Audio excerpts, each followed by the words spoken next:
6시간에서 7시간 걸린다고 해요. 그러니까 이게 쉬운 수술은 아닌 것 같아요. 또 같이 이제 그 남편이라는 얘기를 들어보니까 이 수술이 한 사람이 하는 게 아니라 여러 사람이 협진을 해야 된다고, 다른 과 선생님들도 같이 들어간다고 그래요. 그래서 이게 간단하고 쉬운 수술은 아니고 좀 어렵고 힘든 수술인데 여러분들이 같이 기억하시고 기도해 주시기 바랍니다. 오늘도 같이 말씀을 듣고 또 같이 기도할 때 장례 권사님을 위해서 같이 기도해 주셔서 수술이 잘 되고, 아마 이제 수술이 다 끝나려면 한 10시 넘을 것 같아요.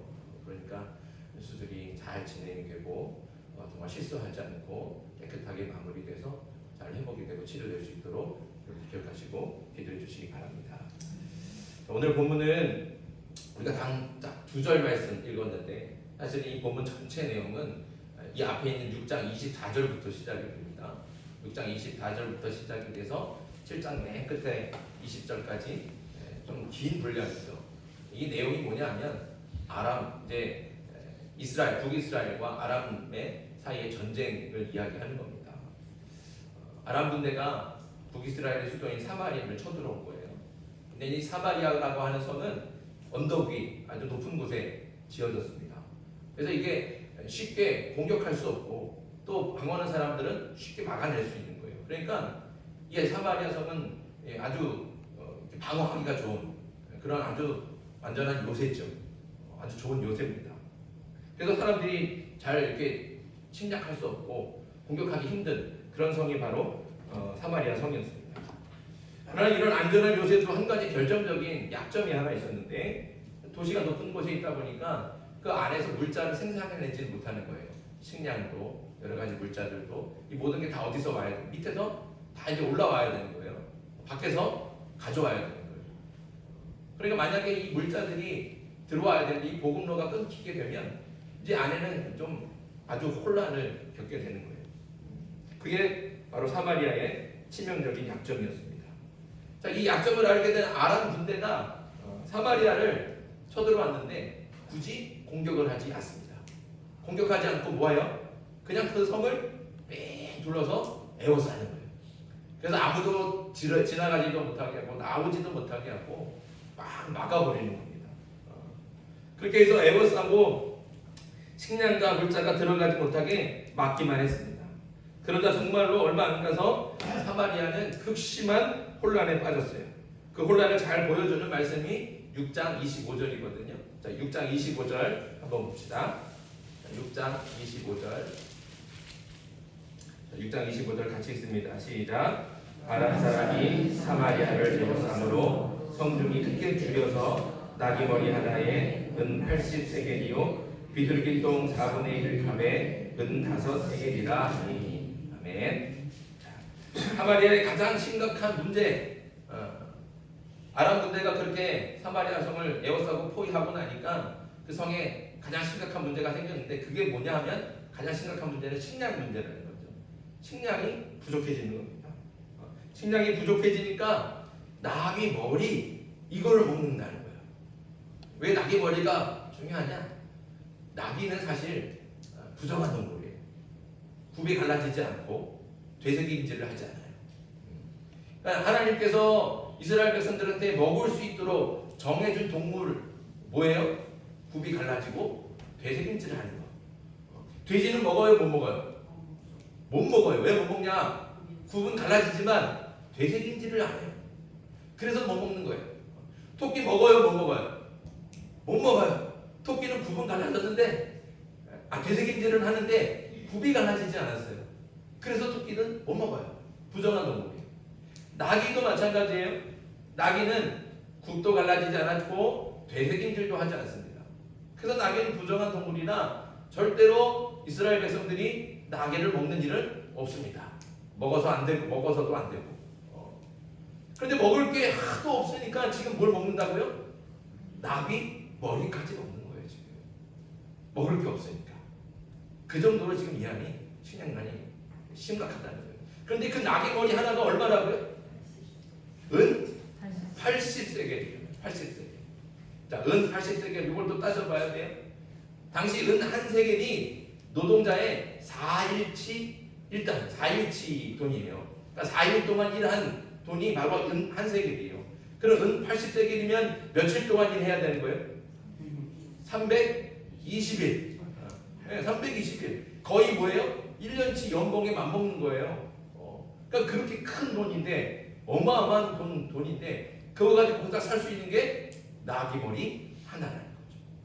그러니까 이게 이 안이 정말 극심하다는 거죠. 그 물가가 완전히 막 치솟는 거예요.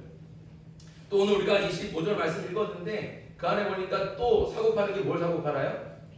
예, 비둘기 똥. 뭘까요 이게? 비둘기 똥은 식량은 아니잖아요, 그렇죠? 우리가 상식적으로 생각할 때 비둘기 똥을 먹었을 거라고 생각하지는 못하잖아요, 그렇죠? 예, 이것도 히브리어 원어를 보면 비둘기 똥이 맞아요. 맞는데 사실은 이거는 비둘기 진짜 우리가 아는 비둘기 똥을 얘기하지는 않을 거라고 생각하는 거죠. 그러니까 아주 작은 당시에는 그러니까 평안할 때는 평상시에는 먹지 않는 관심도 갖지 않는 그런 작은 씨앗 아니면 작은 콩 아니면 열매의 그 어떤 열매 같은 거 우리 누굽니까 탕자가 아버지 재산을 가지고 도망갔을 때 그리고 다 재산 탕진하고 먹을 게 없어서 뭘 먹었다 그래요? 네, 쥐염나무 열매. 네. 그거 사람 먹어요, 못 먹어요? 사람은 안 먹는 거예요. 돼지밥인 거예요, 돼지밥. 뭐 하도 먹을 게 없으니까 그걸 먹는다는 거죠. 마치 그런 거 같은 거예요. 여기 비둘기 똥이라는 것은 바로 그런 걸 얘기하는 거예요. 그러니까 평상시에는 안 먹는 거예요. 사람이 절대로 먹지 않습니다. 먹을 생각도 하지 않고 관심도 갖지 않는데 먹을 게 하도 없으니까 그것도 먹는다는 거예요. 근데 그것도 없어서 돈 주고 사 먹는 거예요. 평상시 같으면 다 땅에 밟혀가고 관심도 안 갖는 건데 그거를 돈을 주고 사서 먹어야 될 정도로 지금 이 사마리아 성 안에는 정말 식량난이 너무 극심하고 그 혼란이 너무 이렇게 극심하다는 겁니다. 그런데 이 혼란은 그냥 거기서 멈추지 않습니다. 이 혼란은 더욱 극심해져서 결국 사람이 할 수도 없고 또 결국 해서도 안 되는 끔찍한 죄를 범하고 말죠. 어떤 죄일까요? 예, 맞아요. 부모들이 자기 자식을 잡아먹는. 상상해 가시죠. 이게 너무 끔찍한 일이죠. 먹을 게 없으니까 부모들이 자신의 자식을 잡아먹었다는 거예요. 이렇게 아람 군대에 둘러싸인 사마리아는 극심한 혼란과 끔찍한 범죄가 가득한 지옥가 아닌 지옥이에요. 지옥 그 자체라는 거죠. 사태가 이렇게까지 악화가 되니까 북이스라엘 왕은 정말 하나님을 원망하는 거예요. 하나님이 살아계시다면 우리를 이렇게까지 방치해서는 되겠습니까? 하나님이신데 우리를 왜 이렇게까지 놔두십니까? 너무 원망이 되니 그래서 그렇게 하나님을 따지려고 엘리사를 찾아갑니다. 하나님의 선지자인 엘리사를 찾아온 거예요. 하나님이시다면 왜 우리 이렇게 놔둡니까? 이래도 되겠습니까? 하고 엘리사를 찾아와서 따지는 거예요. 그렇게 따지러 온 이스라엘 왕에게 엘리사가 하는 말이 오늘 본문 우리가 읽었던 1절 말씀입니다. 1절 말씀 다시 읽겠습니다. 1절 시작. 엘리사가 이르되 여호와의 말씀을 들을지어다. 여호와께서 이르시되 내일 이맘때에 사마리아 성문에서 고운 밀가루 한 스아를 한 세겔로 매매하고 보리 두 수아를 한 세겔로 매매하리라 하셨느니라. 아멘. 여기 한 스아 계속 나오는데 이거 우리 지금 양으로 따지면 두 대 반 정도 된대요. 가루가 2대 반. 그러니까 이 말은 밀가루 2대 반을 사는데 한 세겔이면 충분하다는 겁니다. 결국에 엘리사의 말은 뭐예요? 식량 문제가 이제 해결된다는 거예요. 그리고 예전으로 돌아간다는 거죠. 그것도 단 하루 만에. 내일 이맘때 하룻밤만 자고 나면 그 극심한 혼란이 다 정리가 돼서 옛날처럼 다시 돌아간다는 거예요. 평안할 때로.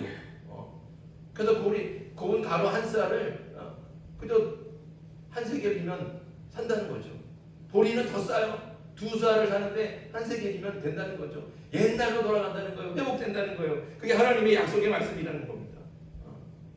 그렇다면 하나님의 말씀이 어떻게 이루어졌을까요? 단 하룻밤 사이에 이 놀라운 변화를 만들어낸 주역은 바로 4명의 나병 환자들입니다. 나병 환자들은 나병 때문에 성 안에 들어가서 살 수 없고 성 밖에서 사람들과 격리된 채 살아가야 되는 거예요. 이 사람들은 일도 못해요. 이 사람들이 하는 일은 뭐예요? 성문 어귀에 앉아서 지나가는 사람들한테 구걸하는 거예요. 근데 지금 극심한 식량난에 있어요. 사람들이 자기 먹을 것도 없는 거예요. 그러니 자기 먹을 것도 없는 사람들이 그것도 나병 환자들한테 먹을 걸 주겠습니까? 줄 수 없다는 거죠. 나병 환자들은 성 안에 들어가도 사람들이 반기질 않아요. 원래부터 그랬어요. 편안할 때도 사람들이 반기지 않고 돌 던지면서 부정한 자여 저리 가라, 부정한 자여 저리 가라 욕하고 멀리 했단 말이에요. 그런데 먹을 게 없으니까 뭐라도 얻으러 들어가야 되는데 그 사람들이 자기 먹을 것도 없는데 이 사람들한테, 이 나병 환자들한테 그 먹을 것을 주겠냐고. 그러니까 들어가도 살 길이 없는 거예요.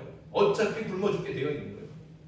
그러니까 이 나병 환자들이 이렇게 생각하는 거예요. 들어가도 우리가 먹을 것 없어서 굶어 죽고 여기 성문역에 앉아서 가만히 있어도 굶어 죽는데 어차피 이리 가도 죽고 저리 가도 죽는데 우리 그냥 차라리 아람 군대에 가서 항복하자. 아람 군대에 가서 항복하면 혹시 그 사람들이 우리를 적이라고 죽일지는 모르면 죽일지라도 어차피 죽을 목숨이니까 죽어도 뭐 상관없지. 그러나 혹시 그 사람들은 우리에게 먹을 것을 주면서 우리를 살려줄 수도 있지 않겠느냐. 그러면서 아람 군대에 항복하겠다 하고 들어가는 거예요. 아람 군대. 그래서 이 4명의 나병 환자가 해가 지고 어두워질 때 그때 아람 군대를 향해 터벅터벅 걸어가는 겁니다.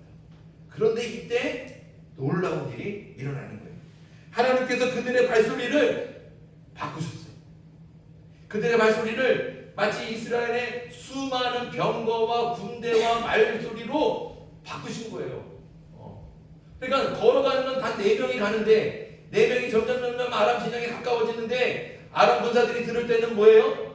수만 명, 수십만 명의 군대가 그렇게 한꺼번에 몰려온다는 거예요. 이거를 우리가 감당할 수가 없다는 거예요. 저 발소리 봐라. 저 그 말굽 소리 들어봐라. 저 병거 소리 한번 들어봐라. 우리가 도저히 저 많은 군대를 우리가 어떻게 이기냐. 두려움이 있어요. 그래서 겁에 질린 아람 군사들이 다 놔두고 장막도 그대로 두고 먹고 있던 음식도 다 그대로 두고 거기 자신들이 가져왔던 무기나 가지고 입었던 옷이나 그리고 뭐 자신들이 금은 보화들 막 아까운 것들 귀중품들도 가져왔지 않겠습니까? 그런 것들도 다 놔두고 말도 놔두고 노새도 놔두고 낙타도 놔두고 그냥 급해갖고 두려워서 몸만 간신히 빠져나가서 도망가 버렸다는 거예요. 그러니까 이 4명이 아람 진영에 들어가 보니까 그 안에는 사람은 한 사람도 없고 장막은 그대로 있는데 사람은 한 사람도 없고 그 안에 먹을 것도 그대로 있고 옷도 그대로 있고 무기도 그대로 있고 말도 그대로 낙타도 그대로 병거도 그대로 다 그대로 있는 거예요. 이게 무슨 일이냐. 그 4명이 막 장막을 돌아다니면서 막 음식 주워 먹고 막 이 옷 걸쳐 입고 저 옷 걸쳐 입고 항상 신이 난 거예요. 근데 그러다가 생각이 났어요. 누가 생각이 났어요? 자기 동족이 생각이 났어요. 자기 형제들 같은 민족이 생각이 났어요. 그 사마리아 섬 안에서 지금 먹을 것이 없어갖고 그냥 배를 굴고 있고 이 순간에도 정말 굶어서 죽어가고 있는 많은 이들이 있는데 자기들만 먹고 배부르고 막 웃고 떠들고 이게 가당치 않다는 거예요. 그래서 죄책감을 느껴요. 미안함을 느껴요. 그래서 우리만 이럴 게 아니다. 빨리 가서 이 사실을 알리자. 그리고 사마리아 섬에 가서 그렇게 아람 진영의 사람들이 다 도망가고 장막은 그대로 있다고 그 사실을 왕에게 알려주는 겁니다. 왕에게 알려줬더니 그 소식은 금방 사마리아 온 성에 다 퍼져버렸어요.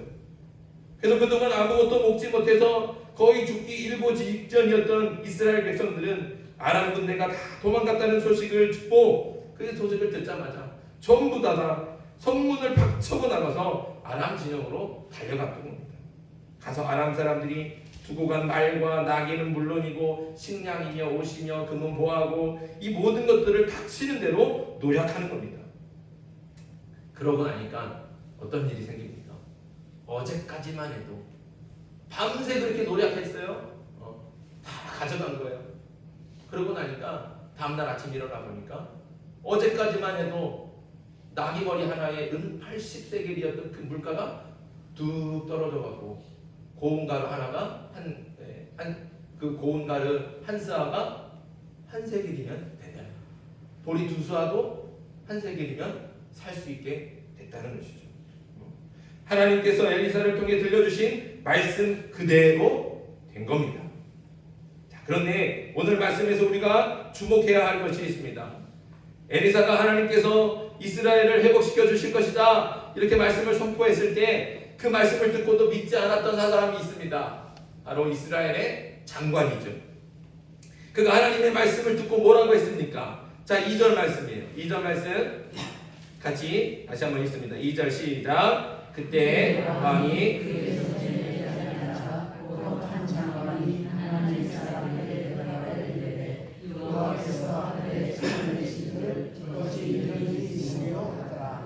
엘리사가 이르되 내가 내 눈으로 보리라 그러나 그것을 먹지는 못하리라 하니라. 아멘. 자, 하나님의 말씀을 들었어요. 엘리사를 통해서 이제 하룻밤만 지나면 우리는 다 원래대로 돌아갈 거다. 걱정하지 마라. 하나님께서 하신다. 선포했는데 그 말씀을 듣고도 이 한 장관은 믿지 않은 거예요. 뭐라고 말을 합니까? 하나님께서 하늘의 창고를 여셔도 그런 일은 절대로 일어나지 않을 겁니다. 어떻게 하루 만에 그런 일이 일어날 수 있겠습니까? 그런 일은 하나님조차도 못하실 겁니다. 이렇게 말을 하는 거예요. 그러니까 이 말을 잘 들어보세요. 이 말은 단순히 하나님께서 하나님께 그런 일은 안 됩니다. 그냥 의심하는 정도가 아니에요. 뭐예요? 전능하신 하나님을 모욕하는 거예요. 하나님조차도 그거 못합니다. 그러니까 하나님도 못하는 길이 있다는 거예요. 그건 하나님은 뭐예요? 신으로 인정하지 않는다는 거죠. 그러니까 하나님을 모욕하는 겁니다. 그렇게 전능하신 하나님을 모욕하고 하나님의 능력을 의심하고 무시했던 그 장관에게 엘리사가 뭐라고 얘기를 합니까? 하나님께서 말씀하신 대로 이루어지는데 그것을 네 눈으로 보겠지만 너는 그것을 먹지는 못할 것이다. 이 말씀대로 결국 장관은 어떻게 됐을까요? 자, 맨 끝으로 갑니다. 7장 20절. 7장 20절 같이 읽습니다. 7장 20절 시작. 그의 장관에게 그대로 이루어졌으니 곧 백성이 성문에서 그를 밟음에 죽었더라. 아멘. 이게 이대로 이루어진 거예요. 그러니까 아람 진영이 사람들은 다 떠나고 아람 군대는 떠나고 아람 진영이 텅텅 비었다. 이 소리를 듣고 그 사마리아 성에 있던 모든 백성들이 한꺼번에 다 성문으로 몰려나가는 거예요. 어서 빨리 가려고 다 몰려나가는 거예요. 우르르 그냥 다. 그러니까 그때 이 장관이 성문을 지키고 있었는데 그 사람들의 발걸음에 그 인파에 어떻게 된 거예요? 깔려서 죽은 거예요. 그러니까 이 장관은 분명히 하나님의 기적이 일어나는 것을 그 소식도 듣고 봤어요. 그러나 그것을 먹지는 못했다는 거죠. 하나님의 말씀대로 이루어진 겁니다. 하나님의 일은 사람의 생각과 기준을 뛰어넘을 때가 있습니다. 그래서 하나님의 일들을 바라볼 때 우리가 필요한 것이 있어요. 그저 우리 세상의 눈으로 또 육신의 눈으로 바라보면 도저히 안 되죠. 반드시 믿음의 눈이 필요한 겁니다. 나귀머리 하나가 은 80세겔이었는데 어떻게 단 하루 만에 식량 문제가 해결이 돼서 예전같이 밀가루를 한 세겔을 주고 살 수 있겠습니까? 세상의 기준으로 바라보면 도저히 일어날 수 없는 일이 분명합니다. 그러니까 장관이 하는 말이 오히려 이성적으로 들리고 합리적인 말처럼 들려요. 절대로 그런 일 안 일어납니다. 어떻게 그런 일이 일어납니까? 그 말이 맞죠. 그저 육신의 눈으로 바라보고 세상적인 가치와 기준으로 맞춰보면 그건 절대로 일어날 수가 없는 거예요. 하지만 하나님께서는 사람의 생각을 뛰어넘고 세상의 기준을 벗어나서 일하시고 역사하신다는 거죠. 이스라엘 백성들이 홍해 바다 앞에 섰을 때 그 누가 그 바다가 갈라질 것이다 예상할 사람이 있었겠습니까? 아무도 상상하지 못합니다. 이스라엘이 광야를 지나갈 때에 아무것도 먹을 게 없어요. 그 먹을 것 없는 광야를 지나갈 때 누가 하늘에서 만나가 내려올 것이다 상상한 사람이 있겠습니까? 아무도 예상한 사람이 없어요. 이렇게 하나님께서는 사람의 생각과 사람의 계획과 그리고 사람 세상의 법칙 이런 것들을 뛰어넘어서 일하시고 역사하신다는 거죠. 그게 하나님의 일하시는 방법입니다. 이렇게 세상 기준으로는 일어날 수 없는 일이고 사람의 상식과 생각으로는 벗어나는 일이지만 사람으로는 할 수 없지만 하나님은 하신다는 것이죠. 하나님은 일어날 수 없는 일을 행하시고 상상할 수 없는 방법으로 일을 하십니다. 왜냐하면 하나님은 온 세상을 창조하시고 모든 만물의 주인이신 전능하신 하나님이시기 때문에 그렇다는 거예요. 우리 하나님은 어떤 분이십니까? 전능하신 분이에요. 온 세상을 창조하신 분이에요. 우주 만물의 주인이 바로 하나님이세요. 모든 것이 다 하나님의 손 안에 있는 거예요. 이 우주가 운행하는 것 다 하나님의 계획과 섭리 안에 있다는 겁니다. 근데 하나님한테 불가능한 일이 어디에 있겠습니까? 모든 만물이 하나님의 손에 달려있고 세상 만사가 다 하나님의 섭리 안에 있으니 하나님께서 못하실 일이 없습니다. 그러니까 하나님께서 하시겠다고 말씀하셨으면 반드시 하신다는 거예요. 그러니 전능하신 창조주 하나님을 믿는다면 우리가 그저 세상의 눈으로 육신의 눈으로 바라볼 것이 아니라 믿음의 눈을 떠야 된다는 거예요. 육신의 눈으로만 보면 현실의 문제만 보이고 세상의 기준으로만 판단하게 됩니다. 그래서 쉽게 절망하고 포기하죠. 또 하나님의 말씀을 듣고도 믿지 않고 의심하게 되는 겁니다. 하지만 믿음의 눈으로 바라보면 문제를 넘어 도우시는 하나님을 보게 될 줄 믿습니다. 그 하나님께서 이루시는 역사를 기대하고 소망하게 될 줄 믿습니다. 하나님께서는 반드시 이루시죠. 나는 할 수 없고 세상은 할 수 없지만 그러나 전능하신 하나님께서 이 모든 일들을 이루시리라. 그걸 바라볼 수 있으려면 어떻게 해요? 믿음의 눈을 떠요. 신앙의 눈을 떠야 돼요. 여전히 세상에 있는 많은 문제들이 있고 우리 인생에도 어려움이 있습니다. 이 문제들과 어려움들 앞에서 쉽게 포기하거나 하나님을 의심하지 않기를 간절히 소망합니다. 남과 북의 문제 정말 극한 대지보도 대치하고 있죠. 정말 여기 앞에 안 보여요. 그렇잖아요? 그러나 우리가 소망을 가지고 바라보는 겁니다. 믿음의 눈을 가지고 바라보는 겁니다. 하나님께서 뭐라고 말씀하셨습니까? 하나는 남유다이고 하나는 북이스라엘이다. 그 막대기를 둘을 붙여서 하나가 되게 하신다는 거예요. 그게 하나님의 계획이고 하나님의 섭리라는 거예요. 우리는 그 말씀을 믿어야 되는 거죠. 믿음의 눈을 바라보고 하나님께서 하실 일들을 기대하며 소망하는 겁니다. 그러니까 비록 지금은 정말 너무너무 깜깜한 암흑 같고 아무 미래가 보이지 않는 암울한 현실이지만 그 현실만 바라보는 것이 아니라 믿음의 눈을 가지고 하나님께서 이루실 그 역사를 기대하는 거예요. 소망하는 거예요. 하나님께서는 반드시 우리나라를 남과 북을 하나가 되게 하실 줄 믿습니다. 아멘. 통일을 이루어 주실 줄 믿습니다. 아멘. 이 땅에 진정한 하나님의 평화를 이루어 주실 줄 믿습니다. 아멘. 그 소망을 가지자는 거죠. 믿음의 눈을 떠요. 그 소망이 그렇게 일하시고 역사하실 하나님을 바라보는 거죠. 그럴 때 지금 이 현실이 너무나 암울하지만 너무 미래가 앞이 바로 보이지 않지만 그러나 우리는 절대로 실망하지 않습니다. 절망하지 않습니다. 포기하지 않습니다. 우리는 하나님께서 하실 일들을 기대하며 하나님과 함께 평화를 이루고 나가는 거죠. 저와 여러분들이 그렇게 믿음의 눈을 떠서 하나님께서 이루실 일을 기대하고 소망하면서 주님의 일에 동역할 수 있는 하나님의 일꾼들이 되길 간절히 바랍니다. 아멘. 다시 말씀드리지만 하나님께서 일하실 때는 사람의 생각과 사람의 계획을 벗어나서 일하십니다. 우리는 도저히 상상할 수 없는 일인데 하나님은 하신다는 거죠. 우리의 계획으로는 우리의 생각으로는 세상의 기준으로는 도저히 이루어질 수 없는 일이지만 그 불가능을 하나님께서는 이루시는 줄 믿습니다. 아멘. 전능하신 하나님께서 일하십니다. 그러니 믿음의 눈을 떠서 문제를 넘어 역사하시고 그 고난의 현장 속에서도 하나님의 방법으로 일하시는 그 하나님을 바라보고 소망 가운데 하나님과 동역하는 저와 여러분들이 되길 주님의 이름으로 축복합니다. 아멘. 주신 말씀을 기억하면서 이 시간 함께 기도하겠습니다. 우리 기도할 때 첫째, 믿음의 눈을 열어주시옵소서.